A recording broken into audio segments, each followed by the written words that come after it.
안녕하십니까? 기초영어라는 이름으로 일단 여러분들에게 인사를 드릴 오동훈 선생입니다. 영어 이름으로는 피터 오인데요.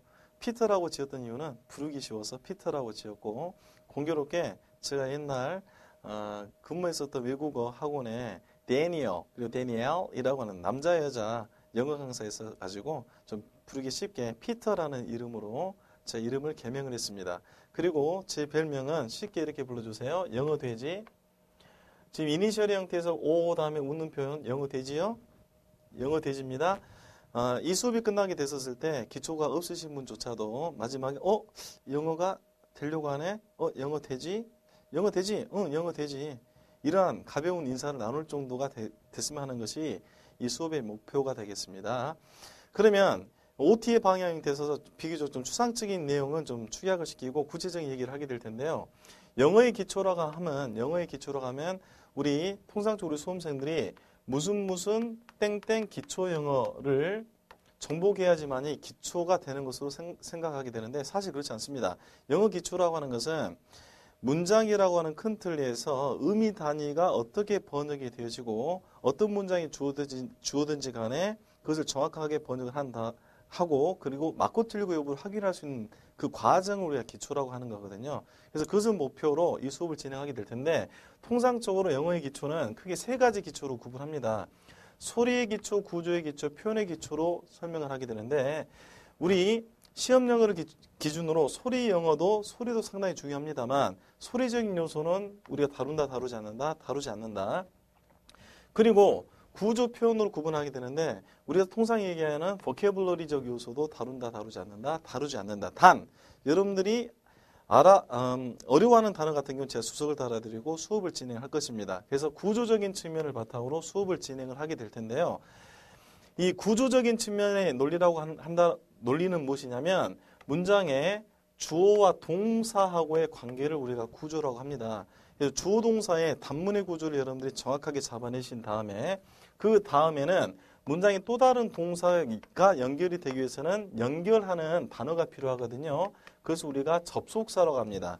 그리고 이 접속사 요소를 생략하게 될 때는 문장의 표준영어 기준상 동사가 두 개가 되면 안 되기 때문에 이 동사에 to를 붙여주거나 ing 형태로 바꿔주게 됩니다. 그래서 구조라고 하면 영어의 문법에 있어서의 큰 구조라고 하면 주어 동사 그리고 연결사인 접속사 그리고 준동사 투동사 ing를 우리가 준동사로 하게 되는데 이 세 가지 논리를 구조라고 하고 이 구조적인 측면에 있어서 여러분들의 정확한 독해와 종합 판단이 되게끔 제가 수업을 진행할 것입니다. 거기에 더하여 이 수업의 특징은 그 다음의 내용입니다.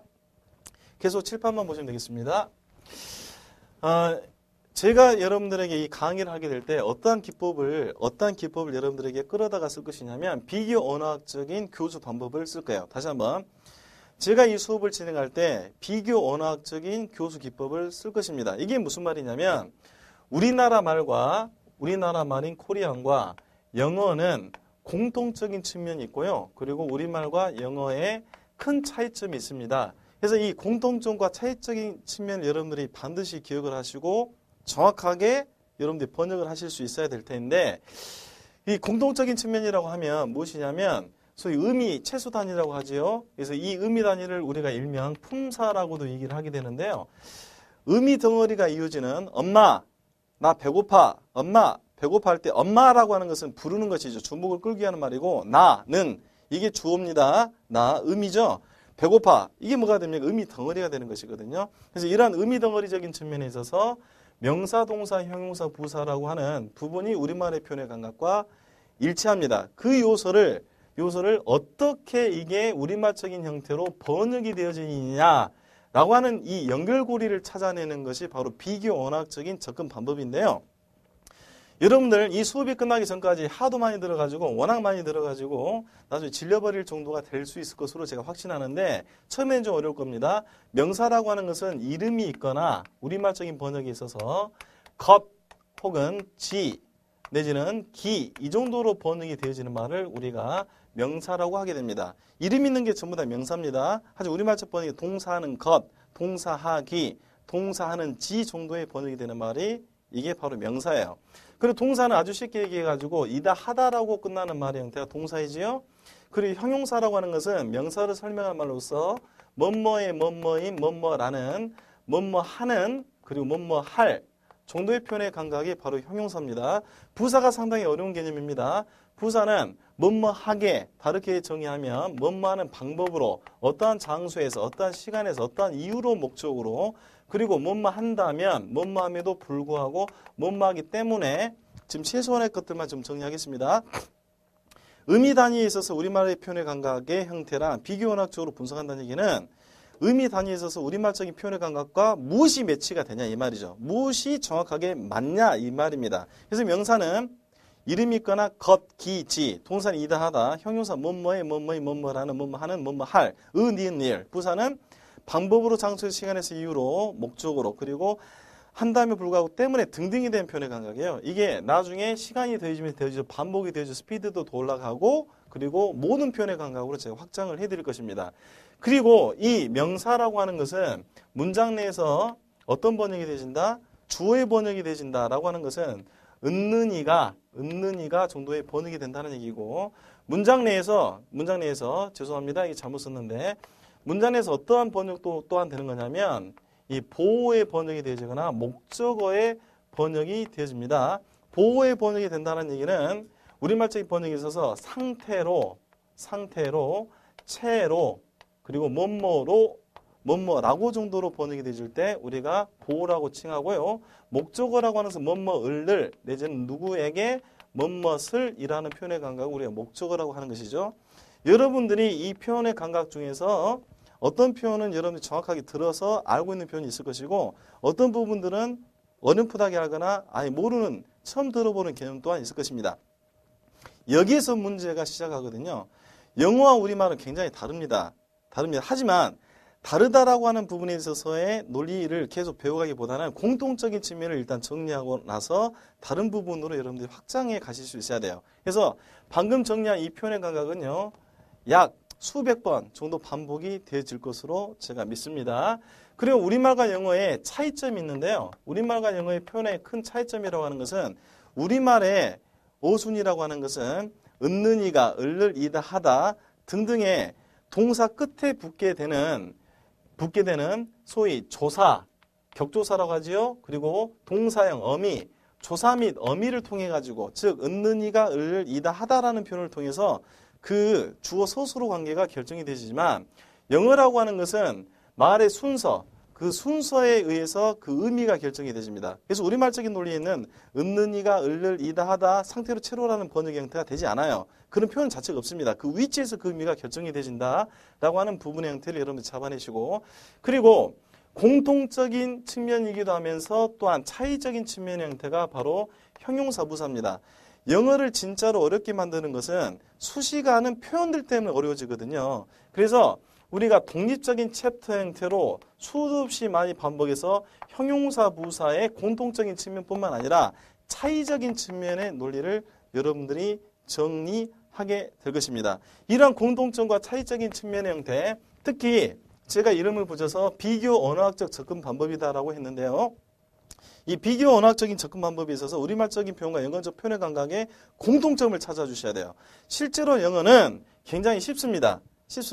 이 세계에서 가장 쉬운 언어 중에 하나가 무엇이냐면 영어인데 영어가 어려워지는 이유는 말의 순서에 있지 않고 사실은 수식하는 관계 때문에 어려워지거든요. 이 수식하는 관계, 그래서 우리말적인 표현과 영어 표현의 감각인 공통점과 또한 차이점이 되어지는 이 형용사 부사에 대한 개념 형태를 정확하게 잡아내 주셔야 돼요. 그리고 여러분들 절대 착각해서는 안 될 것이 기초학년 때부터 형용사 부사 이런 얘기하니까 머리 쥐날 것 같다 이렇게 얘기할 수도 있는데 의미 최소 단위 명사, 동사, 형용사, 부사의 개념을 모르고는 정확한 독해와 종합 판단을 할 수가 없습니다. 이 부분을 여러분들이 반드시 명심해 주셔야 됩니다.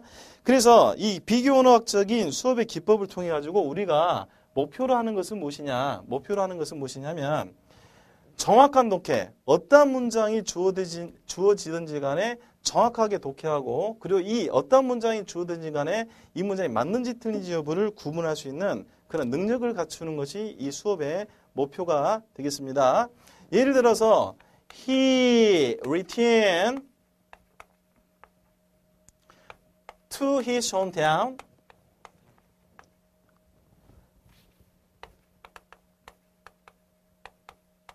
죄송합니다. He returned to his hometown.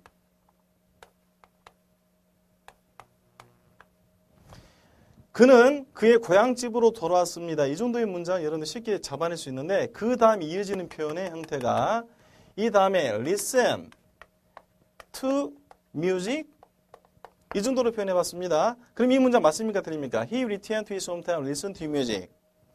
일단은 이 문장이 맞다 틀리다 종합 판단해 주셔야 되는데 return이라는 동사가 있고 listen이라는 동사가 있기 때문에 표준영어 기준상 문장의 동사가 두 개가 되기 위해서는 반드시 접속사 요소가 필요하거든요. 그래서 이 문장은 종합 판단 기준에 있어서 맞다 틀리다 맞다. 그렇다면 옳게 한번 틀리다. 그러면 옳게 한번 만들어주자.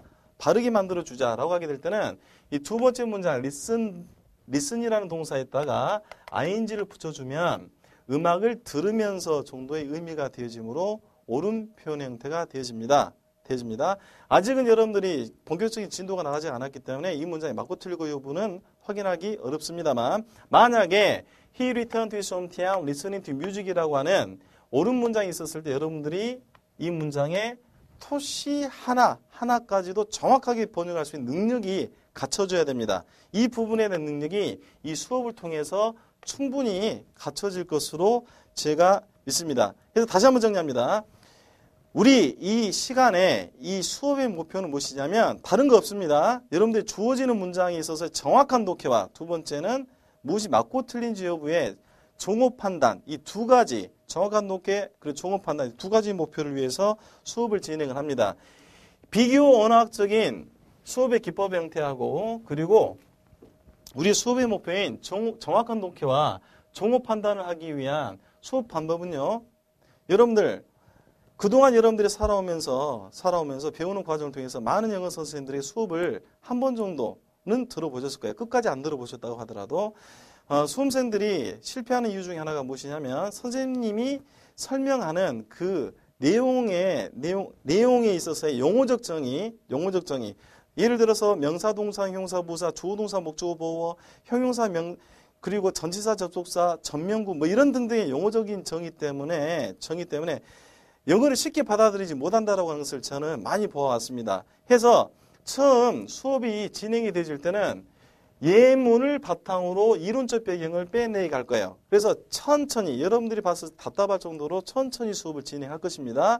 하지만 수업이 중반 넘어가게 되면 반복적인 내용이 많이 나오기 때문에 전반적인 이론적 배경을 설명하고 예문으로 가고 그리고 그 이론적 배경을 다시 정리하는 형태로 수업을 진행할 것입니다. 그래서 스피드는 예문에서 이론으로 가게 될 때는 어떻게 한다? 낮게 그리고 이론에서 예문의 형태로 그리고 예문에서 이론적 번역의 형태로 이론적인 체계 형태를 정리해 주게 될 때는 스피드를 어떻게 한다? 점점점 높여가지고 수업을 진행할 텐데 그게 처음 여러분들이 첫 강부터 수업을 듣지 않고 중간부터 수업 들으면 전혀 알아먹을 수가 없을 거예요. 왜냐하면 영어라고 하는 것은 기초가 바로 적용이 되어질 때 바로 실전이고 고급이 되는 부분이거든요. 그래서 영어는 기초 고급이 실제로 따로 없습니다. 동일하게 이렇게 말씀하시는 선생님들이 많다라고 하는 것이 참 긍정적인 것 같아요. 영어를 제대로 알고 가르치는 모든 선생님들이 얘기하시는 것이 영어는 기초 고급이 따로 없다라는 얘기예요. 여기까지. 그래서 처음부터 차근차근 하나하나씩 밟아가시길 바랍니다. 그러면 이 수업의 또 다른 특징 형태는 무엇이냐면 적용하는 기술이 있습니다. 적용 스킬이 있습니다. 우리 저도 선생님이 물론 있었겠죠. 그 선생님의 선생님급의 선생님들, 스승님의 스승님 중에 한 분이 이런 말씀을 하셨어요. 우리말적 번역을 하겠습니다. Without skill, 기술이 없으면 no one, 어떠한 사람도 could accept knowledge and apply it. 기술이 없으면 어떠한 사람도 지식을 받아들일 수도 없고 그리고 적용할 수도 없다. 다시 한번 기술이 없으면 기술이 없으면 어떤 사람도 지식을 받아들일 수도 그리고 적용할 수도 없을 것 같다 정도의 형태로 조심스럽게 우리 선생님의 선생님이 우리 스승님의 스승님이 말씀하셨거든요. 그래서 가장 중요한 것은 어떤 부분이 가장 중요하냐면 여러분들은 욕심이 좀 많죠. 이걸 때 이거다. 바로 정답 탁탁탁탁 보여주면 좋겠습니다. 하지만 그렇게 되지 않습니다.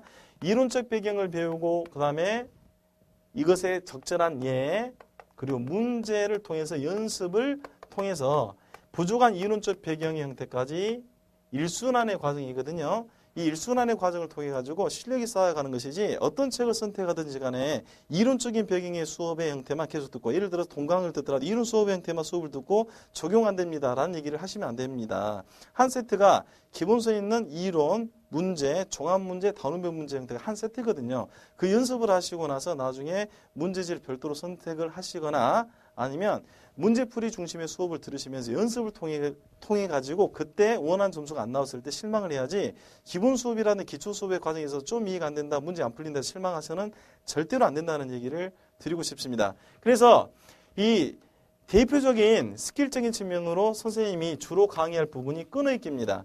끊어읽기는 제가 굉장히 많이 강조하는 부분인데 사실 끊어읽는다라고 하는 측면은 여러분들 어렸을 때부터 나름대로 끊어왔어요. 끊어와가지고 별다르지 않다, 차이점을 못 느낀다라고 하는 분도 있을 수는 있으나 제대로 된 끊어읽기를 해주시고 그리고 각 단어는 또 다른 단어하고 연계가 되어 있습니다. 그래서 끊어읽을 때는 각각의 의미 단위 등을 정확하게 끊어읽는 스킬들을 제가 제시를 할 것이고 그 일치적인 측면에 있어서는 문장 내에서 의미 단위는 또 다른 의미 단위와 연결이 되어 있습니다. 이것을 우리가 무엇이라고 하냐면 의미 단위와 의미 단위가 연결됐다는 것을 우리가 일치라고 합니다. 그래서 이 수업은 일치적인 모든 요소는 선생님이 가르쳐 드릴 수는 없고 의미 단위의 끊어읽기의 논리를 바탕으로 주어진 문장의 정확한 독해와 그리고 정오 판단이 될 수 있는 그러한 기술과 실력을 알려드리도록 할 것입니다. 이 자리에 있게끔 도와주신 많은 분들에게 감사함을 드리고요. 더 좋은 자리, 더 좋은 시간에서 더 계속 인사드릴 수 있으면 합니다. 오리엔테이션, 우리의 공부에 대한 방향성을 잡았으니까 바로 1강부터 의미를 가지시고 꾸준하게 수업을 들어주시길 바랍니다. 감사합니다.